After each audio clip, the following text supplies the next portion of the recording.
نبی اکرم صلی اللہ علیہ وسلم طواف فرما رہے تھے۔ ایک اعرابی کو اپنے آگے طواف کرتے ہوئے پایا جس کی زبان پر یا کریم کی صدا تھی۔ حضور اکرم صلی اللہ علیہ وسلم نے بھی پیچھے سے یا کریم پڑھنا شروع کر دیا۔ وہ اعرابی رکن یمانی کی طرف جاتا تو پڑھتا یا کریم، پیارے نبی بھی پیچھے سے پڑھتے یا کریم۔ وہ اعرابی جس سمت بھی رخ کرتا اور پڑھتا یا کریم، آپ بھی اس سمت کی آواز سے آواز ملاتے ہوئے یا کریم پڑھتے۔ اعرابی نے صلی اللہ علیہ وسلم کی طرف دیکھا اور کہا، اے روشن چہرے والے، اے حسین قد والے، اللہ کی قسم اگر آپ کا چہرہ اتنا روشن اور عمدہ قد نہ ہوتا تو آپ کی شکایت اپنے محبوب نبی کریم صلی اللہ علیہ وسلم کی بارگاہ میں ضرور کرتا۔ آپ میرا مذاق اڑاتے ہیں۔ صلی اللہ علیہ وسلم مسکرائے اور فرمایا کہ کیا تو اپنے نبی کو پہچانتا ہے؟ عرض کیا نہیں۔ آپ صلی اللہ علیہ وسلم نے فرمایا کہ پھر تم ایمان کیسے لائے؟ عرض کیا بن دیکھے ان کی نبوت اور رسالت کو تسلیم کیا اور مانا،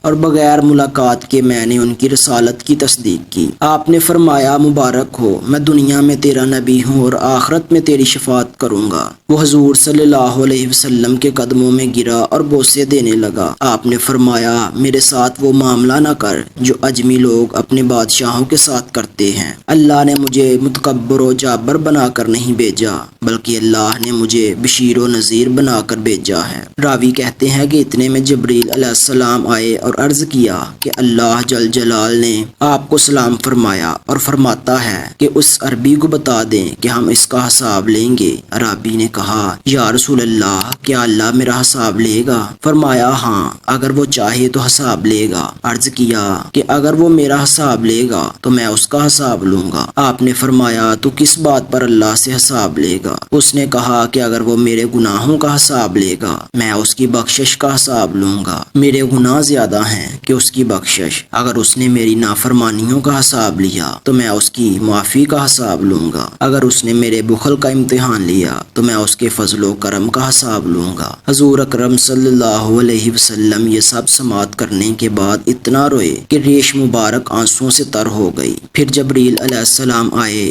عرض کیا اے اللہ کے رسول، اللہ سلام کہتا ہے اور فرماتا ہے کہ رونا کم کریں۔ آپ کے رونے نے فرشتوں کو تسبیح و تحلیل بلا دی ہے۔ اپنے امتی کو کہیں نہ وہ ہمارا حساب لے نہ ہم اس کا حساب لیں گے، اور اس کو خوشخبری سنا دیں یہ جنت میں آپ کا ساتھی ہوگا۔ کیا عقل نے سمجھا ہے، کیا عشق نے جانا ہے، ان خاک نشینوں کی ٹھوکر میں زمانہ ہے۔ اگر واقعہ اچھا ہے تو شیئر کر دیں، یہ آپ کے اکاؤنٹ میں نیکیوں کا وزن زیادہ کرتی ہے۔